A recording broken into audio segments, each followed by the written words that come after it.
An Abil Abbas Sahli ibn Sa'din As-Sa'idi radhiyallahu anhu qala, dari Sahal bin Sa'ad As-Sa'idi radhiyallahu anhu qala, dia berkata, Ja'a rajulun ila an-nabiy sallallahu alaihi wasallam faqala ya Rasulullah.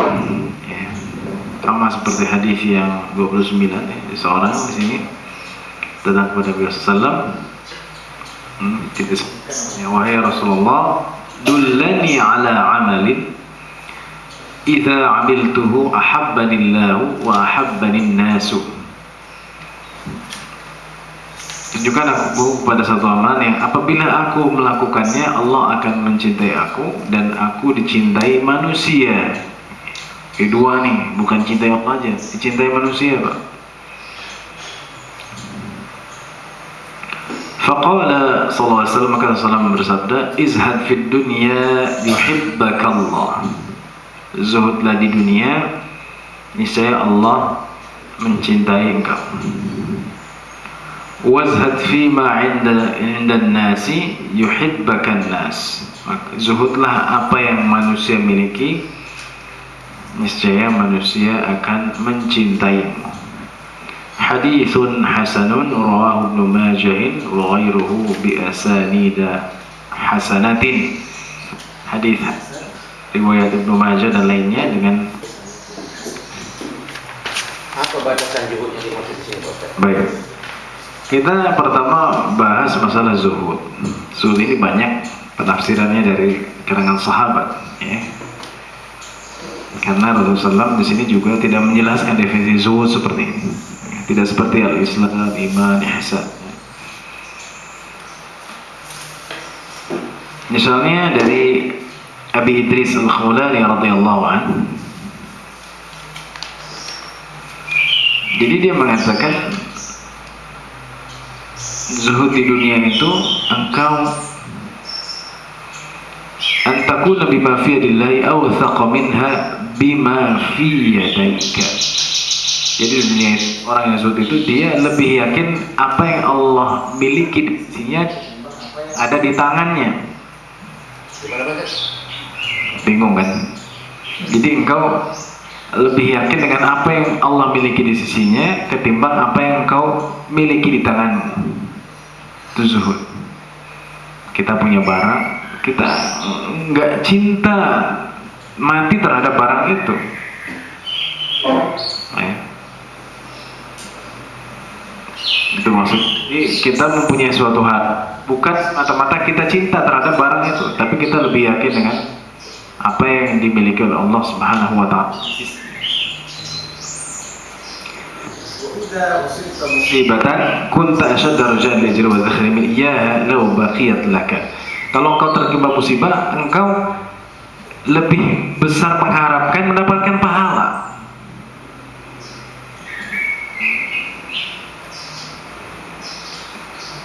daripada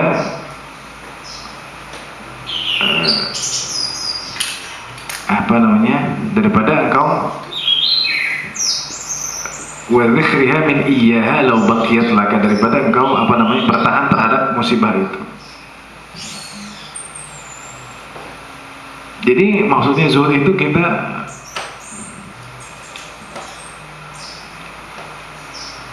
yakin terhadap apa yang Allah miliki, Pak. Ini zuhud. Kalau kita cinta terhadap dunia, itu belum zuhud, yang berlebihan. Kita punya istri, sangat kita cintai, tapi ketika berlebihan, enggak zuhud kita. Kalau dia mati sholat tidak ikhlas seperti seperti itu kan. Kita punya kalau cinta terhadap dunia, harta itu hilang, motor hilang, mobil hilang. Kalau kita nggak zuhud, kita akan misal sedih, nggak zuhud gitu. Jadi apa yang dimiliki tidak kita yakini, ya, tidak kita percaya ini adalah harta saya cintai, ya, tapi lebih kita berharap yang di sisi Allah Subhanahu. Makanya orang yang zuhud itu nggak ada masalah dengan dunia, ya. Jadi kita selalu beranggapan apapun itu yang kita miliki adalah titipan sementara dari Allah. Seperti itu. Iya, seperti itu. Jadi zuhud dengan qanaah itu berkaitan. Zuhud qanaah. Qanaah itu apa? Artinya apa? Merasa cukup dengan yang dimiliki. Itu berkaitan, Pak. Contoh, Rasul adalah orang paling zuhud, ya. Tidur di atas tikar, di atas tanah. Rasul mampu sebenarnya untuk diberikan apa? Kasur yang bagus, tapi Rasul nggak melakukan itu zuhud, Pak. Gitu. Tapi kan ada kalanya penafsiran zuhud ini seolah kebiasaan, enggak yang mampu seperti yang bisa jelaskan tadi. Kalau sifat Rasulullah ya memang beda tawadhunya, dia sudah menjelaskan diri, tidak harus di kasur, tidur di mana saja mau. Tapi untuk pola pikir untuk orang sekarang, saya kan punya, Allah kasih rezeki. Kenapa tidak memanfaatkan untuk yang lima? Ini juga termasuk zuhud, tidak mencintai apa yang perintah Allah. Penafsiran seperti itu kadang-kadang ada, karena abad hari ini orang perlu kan. Artinya batasan-batasan zuhud itu yang harus dipelihara sempit juga ya Pak Ustaz ya. Batasan zuhud yang harus ini. Nanti kita bahas lagi sedikit ya. Jadi di sini banyak. Kemudian yang kedua, kita kalau terima musibah itu, ya kehilangan harta atau anak meninggal, kita lebih mengharapkan pahalanya, gitu, ketimbang kita memikirkan hilangnya. Bisa nggak kita? Itu zuhud juga. Jadi kalau kita hilang harta, kita berharap pahala dari Allah Subhanahu.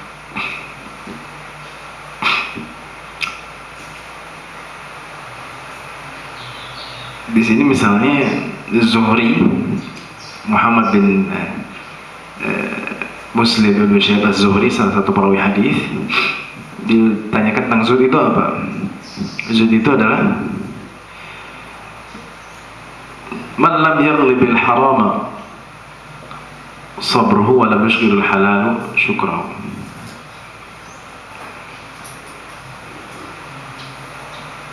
Jadi orang yang tidak mengalahkan malamil haram sabrahu. Jadi orang yang tidak mengalahkan sesuatu yang haram, kesabarannya, dan tidak menyibukkan yang halal, syukurnya.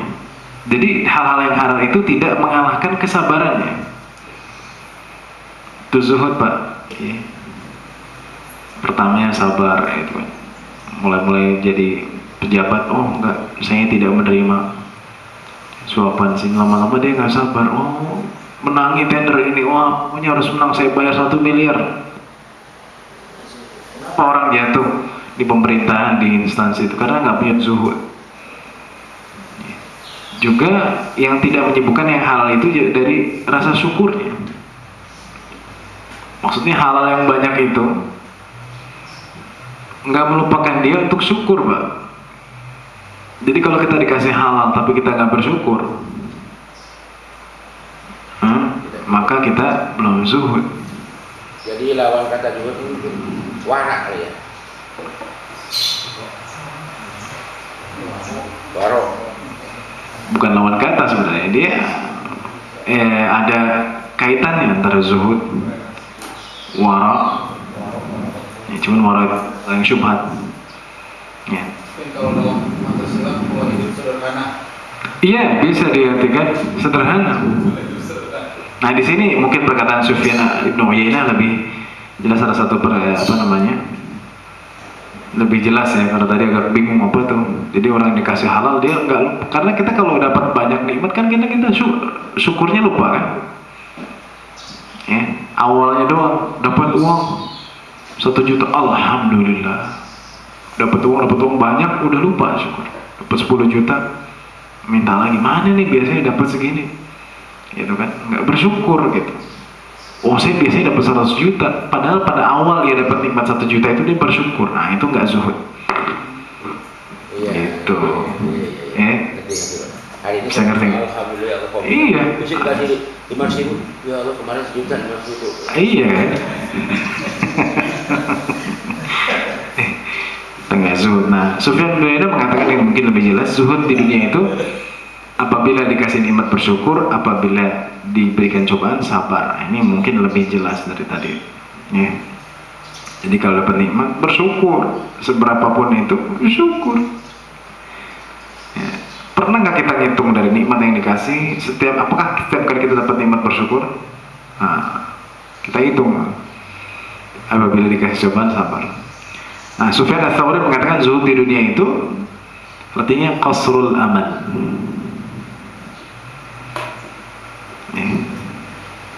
Qasrul amal itu angan-angannya nggak terlalu panjang.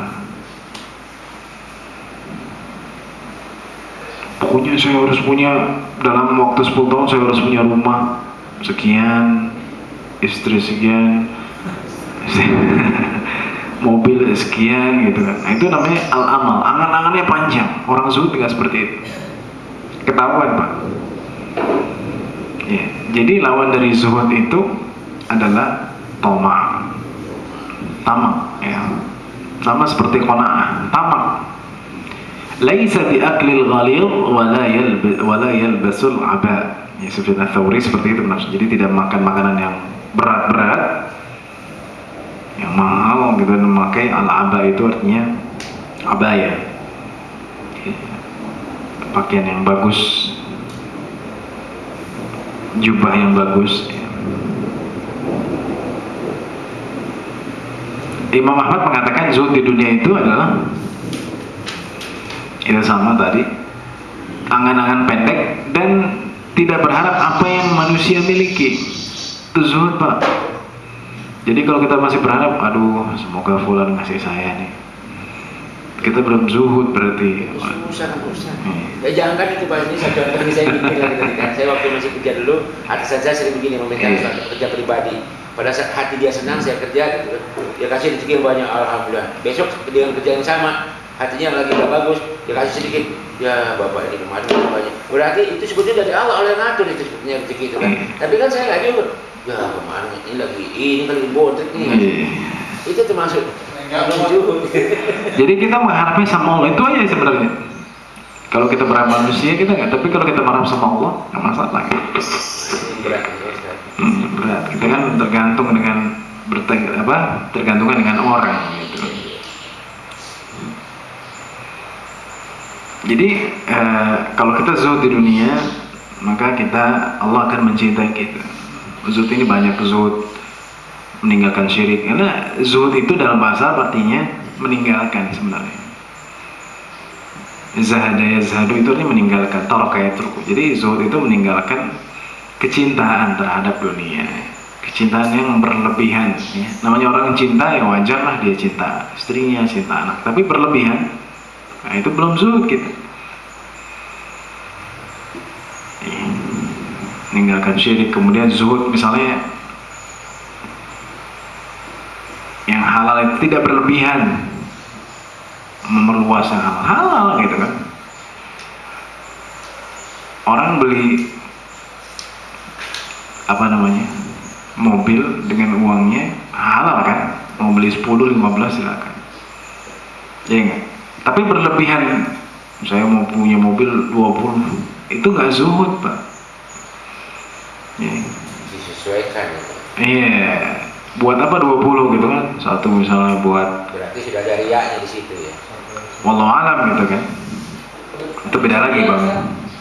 Hah? Oh, beda lagi. Itu sama jaya dikasihin. Makanya kan orang punya mobil 20, sedangkan dia hidup di rumah cuman 3 orang 4 orang gitu. Mobilnya itu satu buat ke sawah, satu buat ke pasar, jadi nggak zuhud ya. Padahal kalau harta yang banyak itu dialokasikan untuk yatim piatu kan lebih bermanfaat orang yang tidak mampu, seperti itu ya.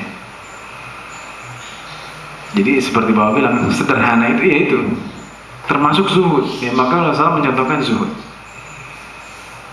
Makanya potongan hadis selanjutnya, wazhad fi ma 'indan nas ya Pak ya. Tadi Bapak berharap misalnya kita berharap dari manusia itu, jangan terlalu banyak berharap dari manusia. Karena kalau kita banyak berharap ya, maka manusia tidak akan menyukai kita. Misalnya kita datang ke orang itu karena ada maunya doang, nanti dikasih gitu kan. Orang nggak suka gitu. Ya. Nah di sini, iya Pak. Ketipisan kita untuk berjuhud dengan menghindari yang beda, ini sama tipisnya kalau saya. Tipis-tipisnya itu sama.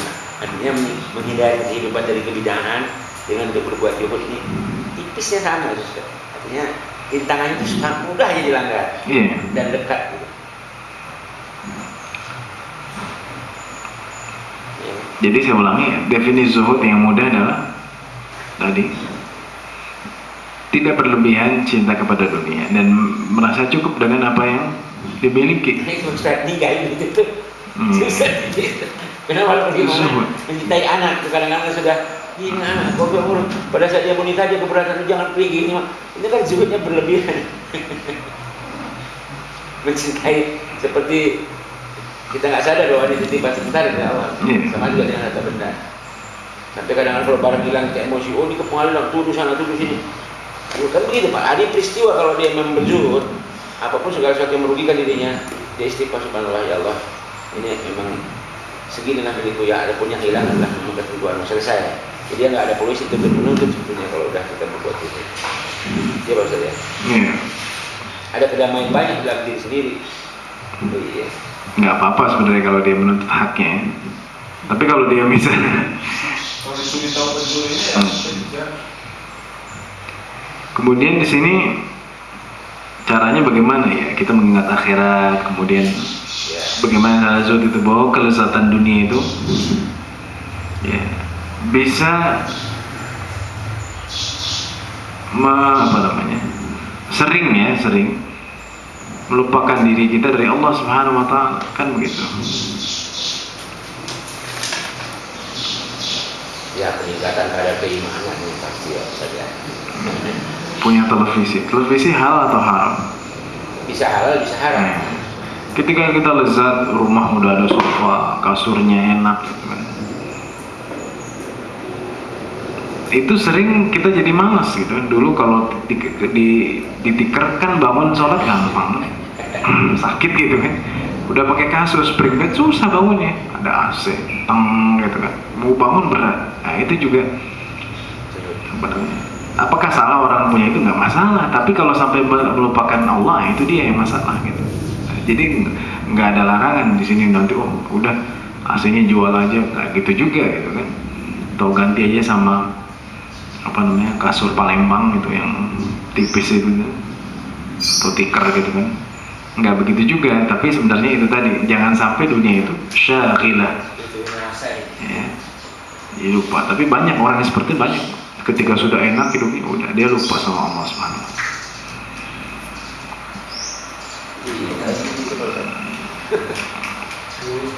Saya begitu. Kalau dia tinggi malah sholat, jalan mana-mana. Jadi dunia itu sangat hina ya. Jadi sangat sebentar.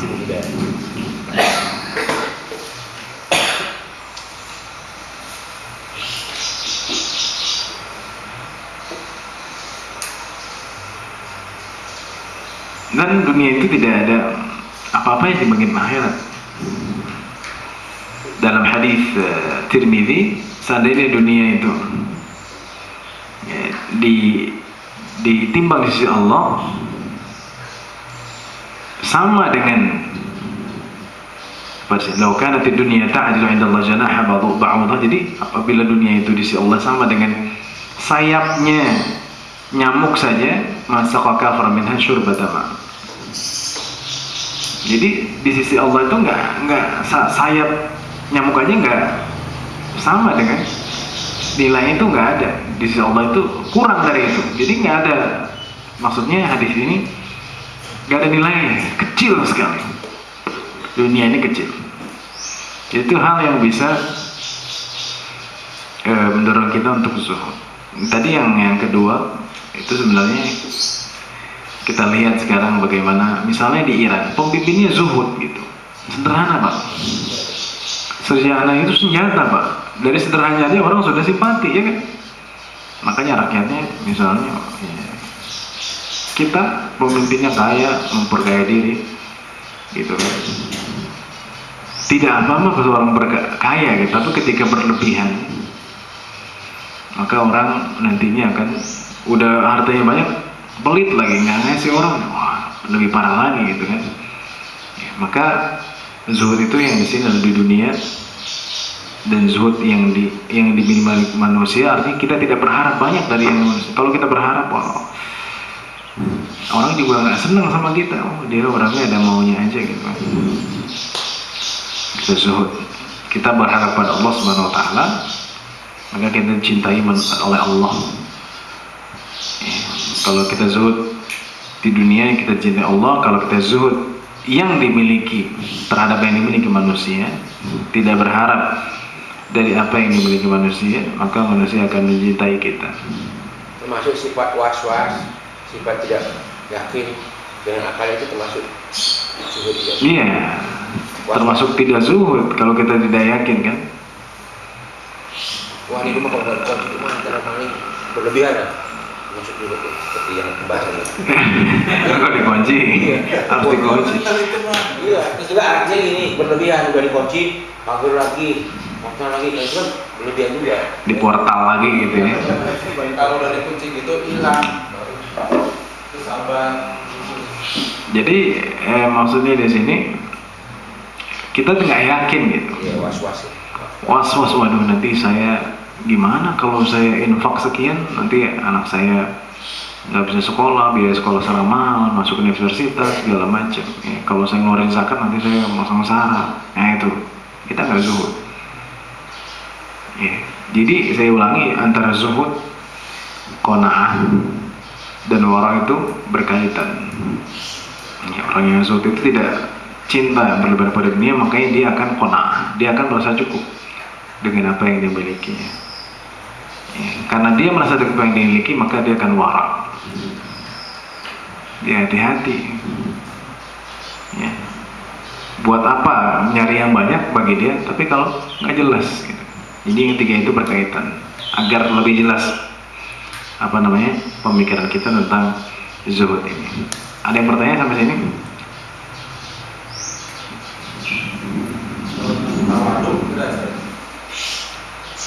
Kalau dengan tawadhu beda lagi dia babnya. Tawadhu itu dia sifat rendah hati. Tapi kita kan nggak dilarang Pak Ustadz untuk orang mencintai kita, itu nggak dilarang. Artinya kita mencari supaya orang mencintai kita, orang menyayangi kita, orang menghormati kita. Tapi kan nggak dilarang juga. Gitu. Kan juga tidak termasuk bahwa kita tidak zuhud. Karena kan perlu dalam kehidupan kita dihargai, dihormati, dicintai. Dia dicintai kan luas banget. Dia menyenangi, dia merindukan kita, atau bagaimana cinta seorang anak dan ayah, istri dan suaminya. Itu kan ya. Nggak dilarang. Nggak dilarang. Iya, kita kan ibadah nggak dilarang juga. Saya berpenampilan seperti ini agar orang menjadi senang. Kan kita ingin dicintai orang. Artinya memantas-mantas diri sendiri. Dengan kondisi tidak begini, gimana orang mau senang? Ya, posisi datang gak mandi, artinya kan boleh bisa mencari perhatian untuk kesenangan orang kan boleh. Tapi mungkin batasannya tidak terlalu riak gitu bro. Asal jangan riak aja. Istilah kasarnya gini, carmuk gitu. Caper dari muka. Caper dari perhatian gitu ya. Perhatian. Niatnya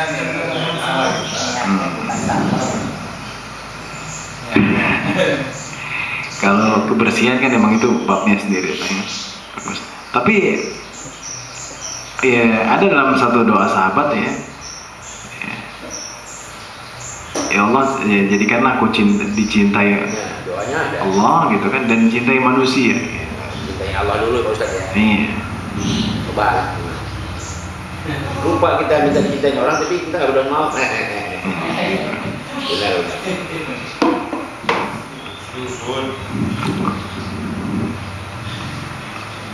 Ada yang bertanya?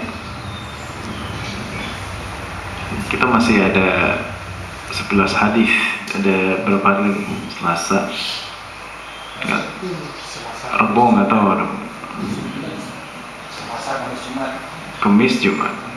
Ternyata asik juga. 9. Belajar hadis pun asik juga. Asik belajar hadis Pak.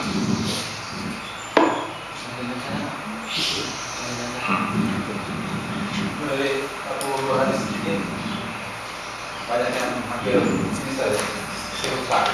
Iya serupa. Makanya kita kalau bisa menghafal hadis-hadis ini. Kan pendek-pendek hadisnya seperti ini kan, ya kan, izhad fi dunya yuhibbakallah gitu kan, wasad fi ma'idin nas yuhibbakan nas. Kan pendek itu hadisnya. Hadis siapa? Hadisnya Ibn Abbas atau Sa'ad bin Sa'ad Sa'idi. Pendek-pendek hadisnya Pak. Pertama panjang. Yang mana? Innama biniat pendek, justru yang kedua yang panjang. Al-Islam gitu kan, Al-Iman, Al-Ihsan itu kan panjang. Cuma satu yang panjang, selebihnya pendek-pendek. Enak belajar hadis, enak. Belajar tafsir juga enak, sama aja. Cuman kalau tafsir kita mulai dari ayat, kalau hadis mulai dari hadis gitu. Nanti diambil persamaannya dari ayat.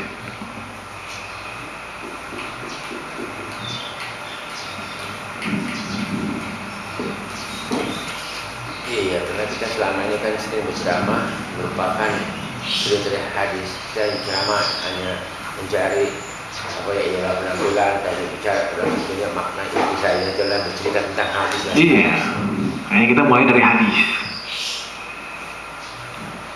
Kenapa? Kalau kita Quran udah jelas. Quran kan satu, dibilang surat Al-Baqarah ayat sekian udah. Tapi kalau hadis, siapa yang meriwayatkan? Nggak tahu kan kalau kita nggak belajar gitu. Oh, ini yang meriwayatkan Sahal bin Sa'ad As-Sa'idi. Ya, hadisnya Tirmizi, kita tahu begini. Tuh. Belum nanti kalau kita ngaji Riyadhus Shalihin yang hadisnya panjang-panjang, wah, kita akan masuk lagi ke detail sunnah. Dan sebenarnya kalau kita belajar sunnah, otomatis kita belajar sejarah Rasul, otomatis. Dalamnya ada cerita-cerita yang hadis yang sahih pasti. Bagaimana kehidupan Rasulullah, ya, detailnya ada di situ.